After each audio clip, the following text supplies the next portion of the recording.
low budget kanya pero gusto niyong mamasyal, makalamhap man lang ng sariwang hangin, makakita ng mga puno, sariwang hangin, dagat, view, at masilayan ang Taal Volcano. Tara at ipapasyal ko kayo. Dito lang yan sa bayan ng Cuenca, Batangas. I-search nyo lang sa YouTube Imelda's Garden at ituturo na kayo kung saan ito naroroon.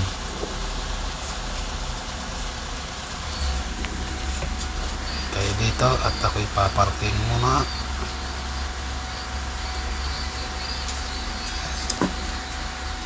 Ito na, Imelda's Garden. Simple lang siya. Ito yung entrance. Yan. Close siya pa. Close pa. Yan. Tapos siyempre, ang entrance ay nagkakahalaga ng 150 per person. Tapos yung bata, 100. Sulit ito mga ka-idol. Tara na't pasukin natin. Puro halaman, sari-saring halaman ang nakikita natin dito. At siyempre yung building, hotel ata yung ay hindi pa tapos. Yan. Puro halaman ang nakikita mo dito. Talagang tanggal yung stress. At siyempre may fountain pa. Yan. Napapalibutan siya ng halaman. Yan. Sari-saring halaman. At siyempre may cactus. Maliit, malaki. May bilog na cactus. May tuwid. At siyempre may rainbow. Ayun na ho ang aking kapartner at siya. Ikay humawak diyan at makay siya may pa pusing-pusing ka pa diyan. Yeah. May patayo tayo pa ng kamay. Baka ikay malaglag diyan.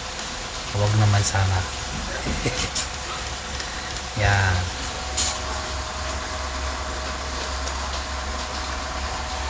Kaya kung gusto ninyo ng swak sa budget, bakit kayo maghahanap pa ng iba? Dito na kayo sa garden na ito.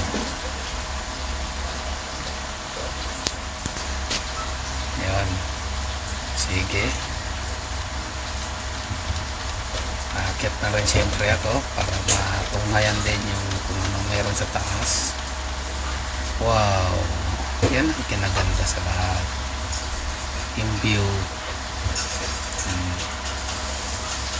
Bundok at saka Taal Volcano. Ayan. Ayan.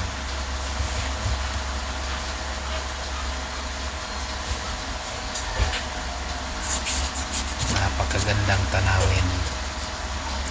Siyempre kung gusto mo magmuni-muni, meron silang tambayan din. Ayan.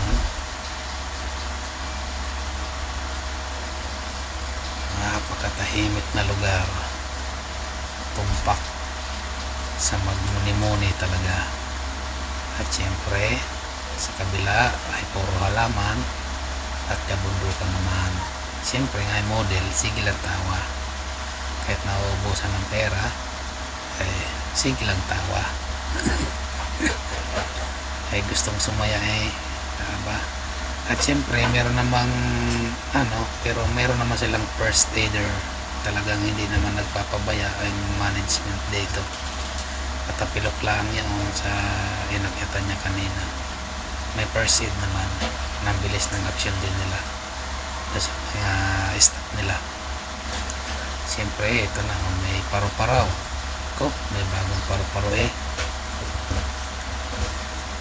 Siyempre naman, puro mga halaman sari-sari ng halaman ang nakikita ko dito. Ayan, kagaya niya, no? Kagaganda ng mga halaman. Attractive talaga. Ayan, yung Taal Volcano talaga. Ang main, dito. Main view. Ika nga nila. Saka yung bundok na yan. Siyempre, merong kamay na umaaraw doon, and baka daw ay gusto umakyat, ay akyat na. Meron pa rin sa babang pasyalan. Ayan yung dulong yon, papasyalan din natin yan. Akala yung picture pa video na pala. Sige, doon sa mga nagbabalak at na low budget sila, pwede kayo dito anytime dito. At ang ikinaganda dito, ayan, umakyat na ho ang aking kapartner sa ilalim ng halaman at sa hawak sa palad ng isang malaking kamay. Ang ikinaganda raw po dito, mga ka-idol, ay pag oras na ng alas 7, alas 8 ng gabi, lahat po yan ay magagandang tingnan dahil may mga ilaw po yan. Bawat halaman may ilaw. Yan ang kinaganda dyan daw sa gabi. Pero dahil sa malayo ang pinanggalingan natin, ay hindi tayo pwede magpagabi dyan. Kasi taga Cabuyao, Laguna, shout out mga taga Cabuyao, Laguna. Tapos manggagaling ka ng Cuenca, Batangas, medyo malayo-layo nga, pero 60 kilometer lang mula dito sa Cabuyao hanggang dyan sa Cuenca. Mararating mo ang lahat.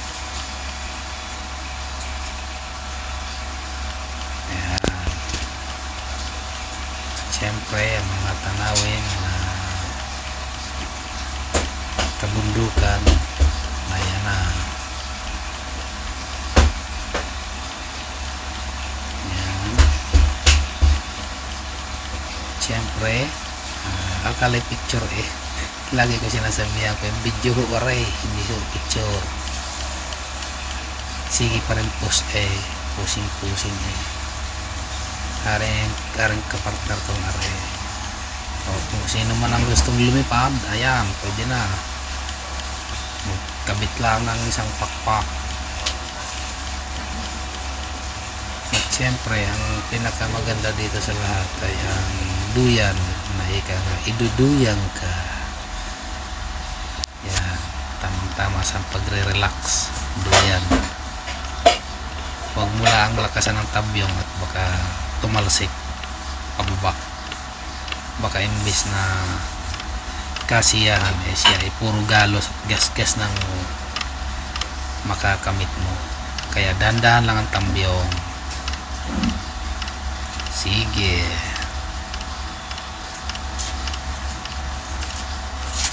napakatahimik na lugar.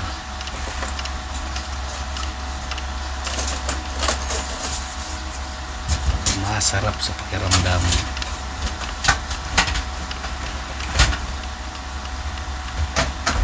Ayan, relax talaga. Maganda sana din kung may kape talaga, tunay naman.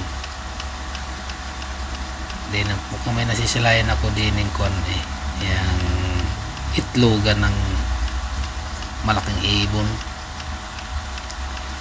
Ayan, yun. At syempre, maglilimlim muna yung kapartner. Yan, may dalawang itlog. Lilimliman niya yan. Baka umisa yan siya. Yan, sige, limlim, sige.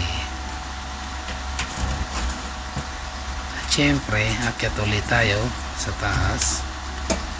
At kung gusto mo namang magpahinga o di kaya pagod ka na, meron din sila ditong pahingaan o kaya pwede namang matulog din. Meron din sila dito. Yan, yung lugar na yan. Kasi nang dumating kami kanina dyan, may nantutulog na dalawa. Pwede din daw dyan matulog. Pahinga. Yan. Napagod yata yung kasama ko kakapasyal. Yan. Ito yung badge na binabayaran namin. Yan. Halagang 150 po yan isa. Yan.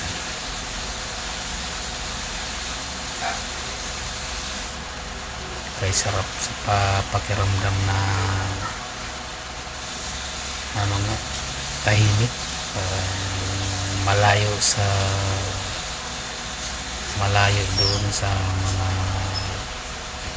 taong ika nga nila maritis. Napakaganda talaga.